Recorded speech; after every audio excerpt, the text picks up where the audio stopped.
Welcome back, children, to yet another session of our Class 10 third chapter, Nationalism in India. Before we start with what we are going to see in today's session, children, shall we have a quick recap of what we have done in our previous video?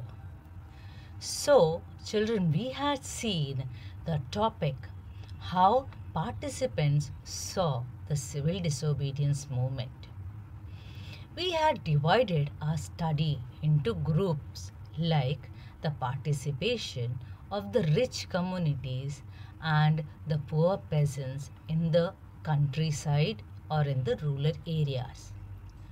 Then the views of the industrialists or the businessmen and the workers towards the civil disobedience movement. And then most importantly, we saw the participation of the women in the civil disobedience movement. And we had come to the conclusion that every group joined or participated in the civil disobedience movement with their own notion or own objectives, and the civil disobedience movement could not achieve the desirable outcome. Now, in this part of the chapter, we will see the reasons towards the limitations or the limits of the civil disobedience movement. In order to make it easy, children, we will see the limitations first in terms of caste. That is the reason in terms of caste, wherein we will further divide it into the group and individual conflicts. Then we will see how religion created a limitations to the civil disobedience movement, again in terms of groups and individuals as well.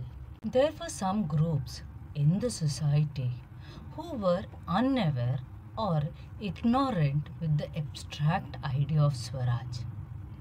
They had no association with the Congress related to Swaraj. And there was one such group in the society, and they were the country's untouchables. They were not affected by the abstract idea of Swaraj.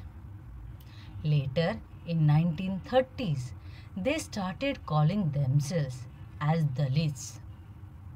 The Congress was very casual in considering or including the Dalits in the movement of Swaraj, because the Congress leaders did not want to offend the higher caste Sanatanis or the Brahmins.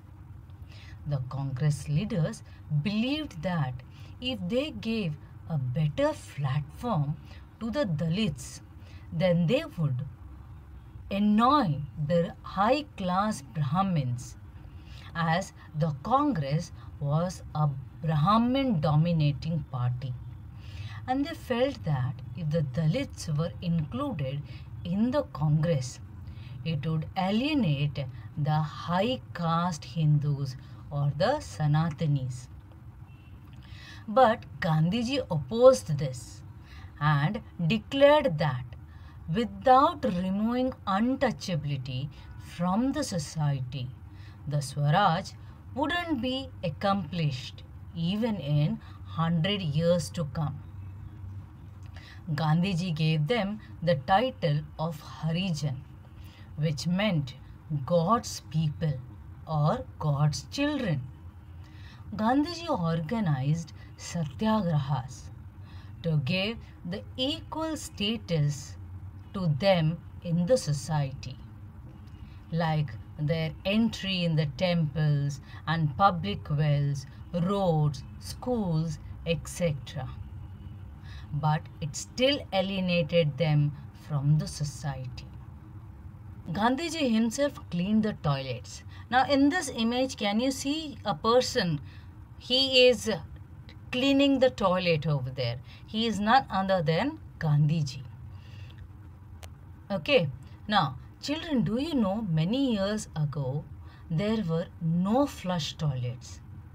There were some people who used to clean the toilets, the sewages, etc., with their hands and carry those wastages on their head in the basket. Now, can you see this particular woman who is carrying a basket? It's full of wastage removed from the toilet. Now, this was how the toilets were cleaned in the past. It is done even today in some rural areas, some remote rural areas. Okay, even after 40 years of the independence, this was practiced in the society. Children, do you remember our Prime Minister Narendra Das Modi had specifically mentioned in one of his speeches on 15th August about having a toilet in every house, even in the remote rural areas. Movies like Toilet Ek Prem Katha has been made to educate the people in this term. Gandhiji asked the upper caste people to change their hearts and to give up the sin of untouchability. But children, it is the irony of the society that still this concept of untouchability exists in our society. We might not see much things, practiced in the urban areas, but in the rural areas, yes, it is definitely practiced even today. They cannot enter the houses of the high caste people. There are things like glass to drink water, it is kept separately, and so on. Remember, children, it is not the duty of a leader or of the governments or any movie makers. It is our responsibility to bring such changes by abolishing the practices made, such kind of practices made in the society. And that is what Gandhiji was telling people throughout the life. When there were no solutions coming out for the Dalits, they started organizing themselves and demanded for reserved seats in educational institutions, separate electorate in the election process for the Dalits. They believed that the political empowerment will solve the problems. This was one of the limitations of the civil disobedience movement. The caste-based conflict between the groups like Harijans and the Brahmins, which proved to be a shortcoming of the civil disobedience movement. Now we will see how once again the caste became the limitations of civil disobedience movement at individual level. Dr. B.R. Ambedkar formed a depressed class association wherein he tried to bring all the Dalits under one roof. He demanded a separate electorate for the Dalits. In second roundtable conference, he had kept the demand, stating that a Dalit leader should be elected by Dalits only.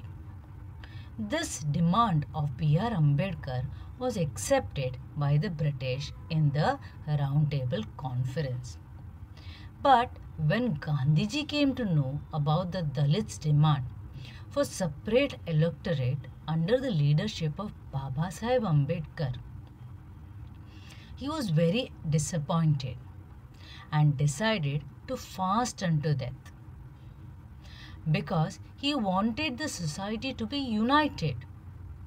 His idea of people getting integrated to fight for Swaraj would slow down, and it was not acceptable in the civil disobedience movement. So he decided to fast unto death to decline the demand of separate electorate for the Dalits. Looking at the situation, Ambedkar agreed to sign a pact in September 1932 in Pune, and hence it is called as Pune Pact of 1932. In this pact, a demand for separate electorate was rejected. Instead, a reserved seat to the Dalits was given. After this pact, the Dalits were still apprehensive of Congress-led national movements. So this was a second limitation of the civil disobedience movement in terms of caste, with individual conflicts between Dr. B.R. Ambedkar and Gandhiji. Now we will see the limitations of the civil disobedience movement in terms of the religion. When we had studied about the non-cooperation movement, we had seen that the Hindus and Muslims were united in the society. Like the Khilafat movement saw Hindus and Muslims under one roof united. But after the failure of the Khilafat movement and call-off of the non-cooperation movement, Muslims showed a lukewarm reaction towards the civil disobedience movement. The same unity of the Hindus and the Muslims could not be seen now. They alienated themselves from the Congress. Why? The reason was, by 1931, there were many religious organizations coming up, and they had become more active now. This resulted in the development of an atmosphere of suspicion and distrust among themselves. Organizations like Hindu Mahasabha and the Muslim League started emerging. Hindu Mahasabha was an exclusive organization for Hindus and Muslim League for the Muslims. After the Khilafat movement, the Muslims felt that they were used in the movement, and Congress openly got associated with the Hindu national groups like Hindu Mahasabha. These organizations worsened the relationship between the Hindus and the Muslims. Both the communities now started having violent religious processions, which caused riots, and also this deepened the division between the Hindus and the Muslims. Children, this was a limitation of civil disobedience movement in terms of religion in groups.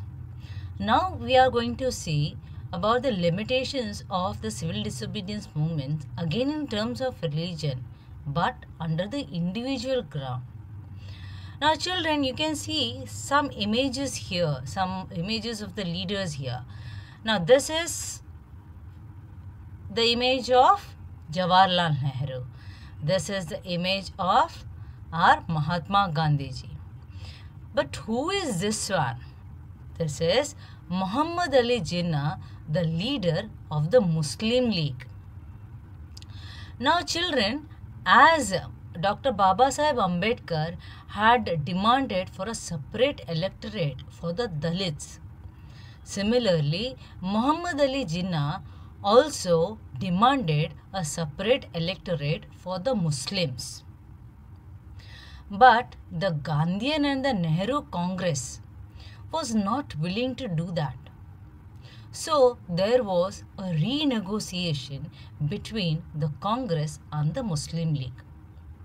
After many negotiations, Jinnah was ready to give up the demand for separate electorate for the Muslims, only if the Muslims were given the reserved seats in the Central Assembly as how Dalits got.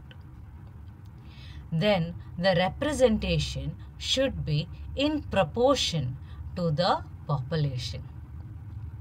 The negotiations were going on, but on 28th of August 1928 at Lucknow in All Parties Conference, the Hindu Mahasabha led by M.R. Jaikar opposed these demands as it would disturb the communal harmony.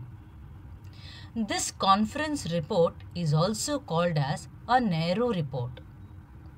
After this conference, it was not only the Muslims but also the Sikhs were annoyed with the behavior of the Hindu Mahasabha, and this conference further alienated them from the Congress.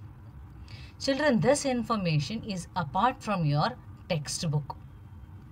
So children, we have gone through the entire limits of civil disobedience movement.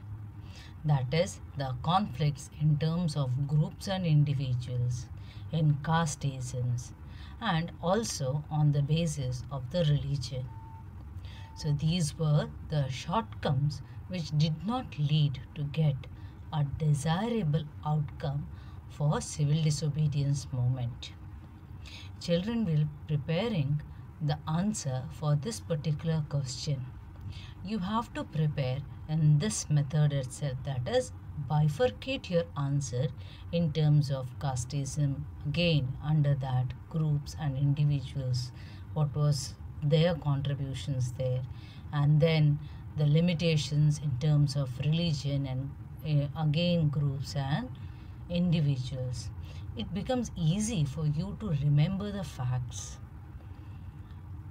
And children, now with this we have covered a large topic of civil disobedience movement in your chapter Nationalism in India. Yes children, now it's a quiz time. Quiz time with the two topics that we had covered. One, the participants, how they saw the civil disobedience movement, and the second one, the limits of the civil disobedience movement. So the first question, why was Congress unwilling to support no rent campaign in most places? Was it because it did not want to upset the poor peasants? Was it because it did not agree with the terms of the no rent campaign? Or children, was it because it was apprehensive of raising the issues that might upset the rich peasants and the landlords? What was the reason, children? Yes, it was the Congress was apprehensive of raising issues that might upset the rich peasants and the landlords, because children, we have studied that in the rural areas they were the financiers of the Congress party. They supported the Congress party by producing or by giving them the funds. Now the next question, how did the Chota Nagpur workers protest? Did they stop working? Did they refuse to cooperate, or did they wore Gandhi caps and participated in protest rallies and boycott campaigns? What did we see while we were going through the participation of the workers' children towards the civil disobedience movement? Yes, it was. They protested by wearing the Gandhi caps and participated in the protest rallies and boycotted the boycott campaigns. Next one. What did the small tenants do to get their unpaid rent remitted? Did they join the radical movements often led by socialists and the communists? Did they take loans from the agents and paid their amounts? Or did they held demonstrations and protests for few days? Children, what is the answer here? They joined the radical movements often led by the socialists and the communists. Yes. Now the next one, children. What did Gandhi do for the untouchables or the Harijans? Did he raise funds to them? Did he organize satyagraha to secure entry into the temples, or did he get access to them, to the public wells, tanks, roads and the schools?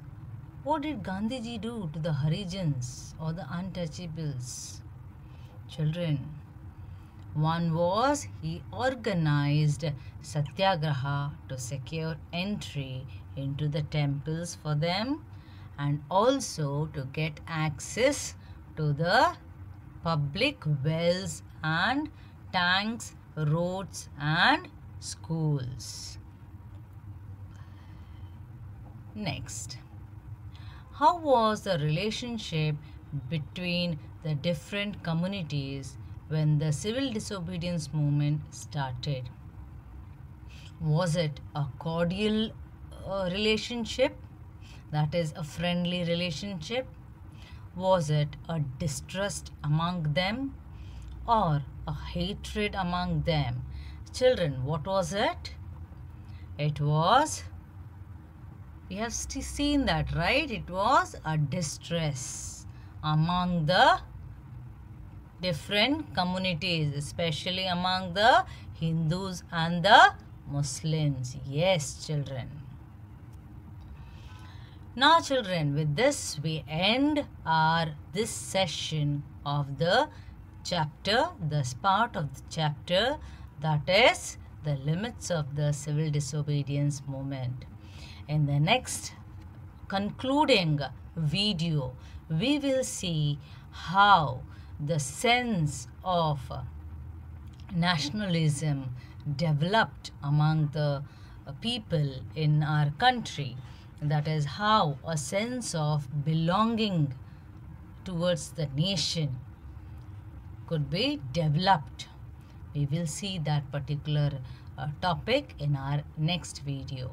Till then, children, take care, have a good care of your health and read the textbook well.